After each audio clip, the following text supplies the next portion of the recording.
नमस्कार, मी संजय वरकड. आपण पाहत आहात न्यूज यात्रा. आज आपण चर्चा करणार आहोत शरद पवारांच्या राज्यसभेमधील बिनविरोध निवडीच्या संदर्भामध्ये. शरद पवारांचं वय आज घडीला 85 वर्षाचं झालेलं आहे आणि या वयातही ते राज्यसभेसाठी आग्रही का राहिले, अशा पद्धतीचे प्रश्न गेले काही दिवस विचारले जात आहेत. खरं म्हणजे राज्यसभेमध्ये भारताचे माजी पंतप्रधान मनमोहन सिंग हे 90पर्यंत कार्यरत होते, हे आपण विसरून जातो अशावेळी. आत्ताचे आणखीन एक माजी पंतप्रधान एच.डी. देवेगौडा हे 92 वर्षांचे असतानाही राज्यसभेमध्ये काम करत. आणि खरं म्हणजे अ, इतर अनेक नेत्यांची मला उदाहरणं देता येईल की त्यांचं वय 85 किंवा 80च्या पुढे गेलेलं आहे, की ज्यांनी राज्यसभेमध्ये जाऊन आपलं अनुभवाचा आणि ज्ञानाचा उपयोग करून काम करण्याचा प्रयत्न केलेला आहे. त्यामुळं महाविकास आघाडीकडनं जेव्हा शरद पवारांचं नाव अंतिम झालं, त्यावेळेस अनेकांनी हा प्रश्न उपस्थित केला की शरद पवारांना 85व्या वर्षी राज्यसभेवर जाण्याची गरज काय होती.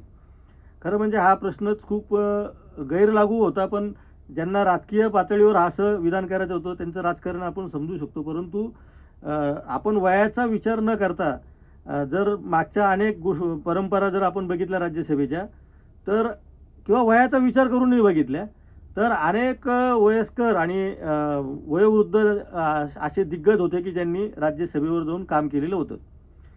दुसरा महत्त्वाचा मुद्दा हा येतो की शरद पवारांसह जर राष्ट्रवादी काँग्रेस मागच्या 1-2 वर्षामध्ये भारतीय जनता पक्षाच्या एन-डी-एमध्ये सहभागी झाली असती, तर कदाचित ते केंद्रामध्ये मंत्री राहिले असते. मग ते केंद्रीय मंत्री राहिले असते तेव्हा त्यांच्या वयाचा विषय आला नसता का, हाही प्रश्न आमच्यासारख्या पत्रकारांना पडतो. कारण भारतीय जनता पक्ष सोबत गेल्यानंतर मग वयाचा विचार आम्ही करणार नाही, अशी भाजपच्या समर्थकांची भूमिका आहे का, हा एक प्रश्न अनुत्तरित राहतो. त्यामुळं केवळ शरद पवारांच्या वयाचा विचार करून चालणार नाही. महाराष्ट्रातील महाविकास आघाडीचे अत्यंत केंद्रबिंदू किंवा केंद्रस्थानी असलेलं ते नेतृत्व आहे. देशामध्ये इंडिया आघाडी ज्या पद्धतीने काम करत आहे तिच्यावर टीका करण्यासारखे खूप मुद्दे आहेत. ते या आपल्या व्हिडिओचा विषय नाही. त्या इंडिया आघाडीला पाठबळ देण्याचं आणि मार्गदर्शन करण्याचं कामही शरद पवार करत आहेत. आणि अशा परिस्थितीमध्ये शरद पवारांनी जर राज्यसभेवर जाण्याचा निर्णय घेतलेला असेल, तर तो त्या ठिकाणी सर्व अर्थाने योग्य आहे असं म्हणावं लागेल. आता आपण साधारणपणे एक विचार करूयात की शरद पवारांनी समजा राज्यसभेवर जाण्याचं टाळलं असतं आणि त्यांनी राज्यसभेवर जाण्यास नकार दिला असता, तर काय झालं असतं. तर इतकं रान पेटलं असतं की शरद पवारांनी हतबल झाले. शरद पवारांनी आता राजकारणातून निवृत्ती घेण्याचा निर्णय घेतला. शरद पवार आता सक्रिय राजकारणात दिसणार नाही. शरद पवार गेल्या अनेक वर्षांमध्ये जिथं सभागृह कोणत्या ना कोणत्या सभागृहाचे सदस्य राहिले. आता पहिल्यांदा असं होईल की शरद पवार कोणत्याही सभागृहाचे सदस्य असणार नाही, अशा बातम्या यायला उशीर लागला नसता.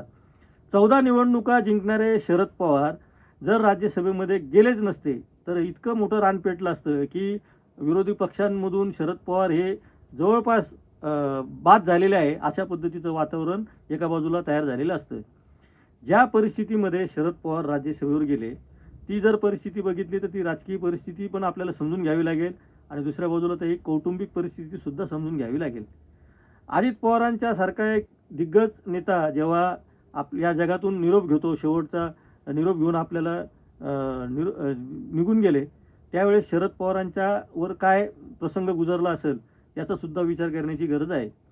राजकारणाच्या दृष्टीने ठीक आहे की अजित पवार हे आज त्यांच्यासोबत नव्हते, ते दुसऱ्या सत्ताधारी पक्षात होते किंवा शरद पवारांच्या विरुद्ध बाजूला होते. पण ते त्यांचे सख्खे पुतणे होते आणि अजित पवारांची संपूर्ण कारकीर्द घडवण्यामध्ये शरद पवारांचाच सिंहाचा वाटा होता, हे अजित पवारांनी वारंवार स्पष्ट केले होते. जाताना सुद्धा जेव्हा ही दुःखद घटना घडली, त्याच्याही आधी त्यांचा एक व्हिडिओ खूप व्हायरल झाला की अरे माझा काका खूप मोठा आहे रे, म्हणून तो सगळ्या महाराष्ट्राने आणि ज्यांनी ज्यांनी बघितलेलं आहे सगळ्यांनी, बहुतेक लोकांनी तो व्हिडिओ बघितलेला आहे. त्यांच्यातलं प्रेम हे कधी लपून राहिलेलं नव्हतं. अनेकदा ते बैठकीच्या वेळेसही एकमेकांशी संवाद साधायचे.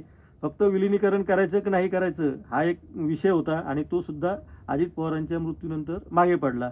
आणि अशा परिस्थितीमध्ये शरद पवारांना राज्यसभेवर जाण्याचा निर्णय घ्यावा लागला. आता या पक्षाचं विलिनीकरण होईल नाही होईल हा नंतरचा मुद्दा आहे.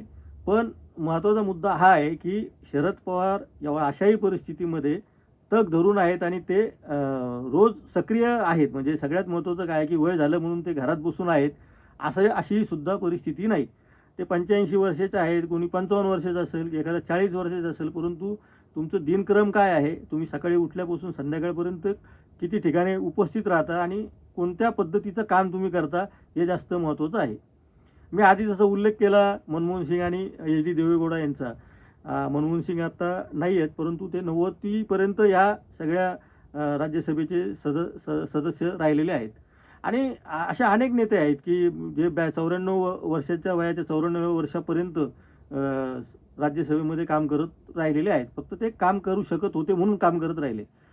मुळामध्ये राज्यसभा हे अनुभवी, ज्ञानी अशा लोकांचं सभागृह आहे आणि एका बाजूला भारतीय जनता पक्षाचे नेतेसुद्धा हे मान्य करतात की शरद पवारांमध्ये पंतप्रधान पदाचं पोटेन्शियल होते, ते होऊ शकले नाही.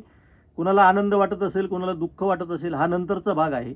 परंतु पंतप्रधान पदाचे पोटेन्शियल असलेला, म्हणजे ती क्षमता असलेला नेता महाराष्ट्राच्या आणि देशाच्या राजकारणामध्ये सक्रिय असताना राज्यसभेवर जाणं टाळलं असतं तर त्यांच्या बाबतीमध्ये समोरून जो एक मोठा तोफखान्यासारखी किंवा एक महाशक्ती, मी भारतीय जनता पक्षाला सध्या तोच शब्द वापरतो की आम्ही महाशक्तीच मानतो, तर या महाशक्तीने कशा पद्धतीनं विरोधकांना उडून लावलं असतं याचा विचारही न केलेला बरा.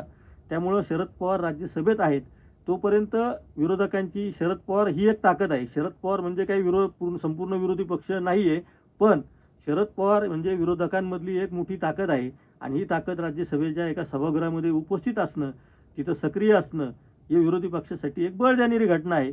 त्यामुळं तुम्ही त्यांच्या वयाचा विषय जो काढता तो अनाठाई आहे आणि वयाचेच विषय जर काढायचे असतील तर माझ्या मतानुसार मग 85 वर्ष असू किंवा 75 असू, 75व्या वर्षी नितीश कुमारांसारखे एका राज्याचे मुख्यमंत्री, ज्यांना तुम्ही मुख्यमंत्री म्हणून संधी दिली, स्वतःच्या जागा जास्त असताना सुद्धा नितीश कुमारांना जी संधी दिली आणि मुख्यमंत्री म्हणून तुम्ही त्यांना स्वीकारलं, त्यांना तुम्ही राज्यसभेवर पाठवत आहात, याचा अर्थ 75व्या वर्षी मुख्यमंत्री होऊ शकतो, 85व्या वर्षी माणूस, एखादी व्यक्ती राज्यपालही होऊ शकते.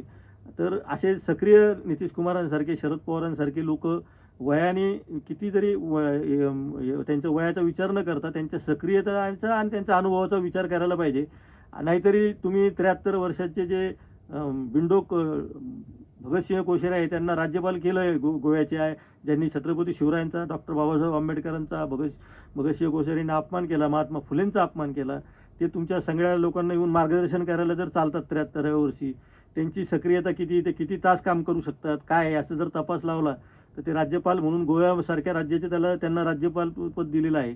त्यामुळं ते चालत असेल तर मग शरद पवारांना विरोध करू नका, एवढंच आपल्याला सांगायचं आहे. आपण न्यूज यात्रावर खूप चांगला प्रतिसाद देत आहात. न्यूज यात्राला आपण सबस्क्राईब केलं नसेल तर न्यूज यात्राला सबस्क्राईब करा, बेल आयकॉनवर क्लिक करा आणि पाहत राहा. न्यूज यात्रा हे आहे आपलं चॅनल.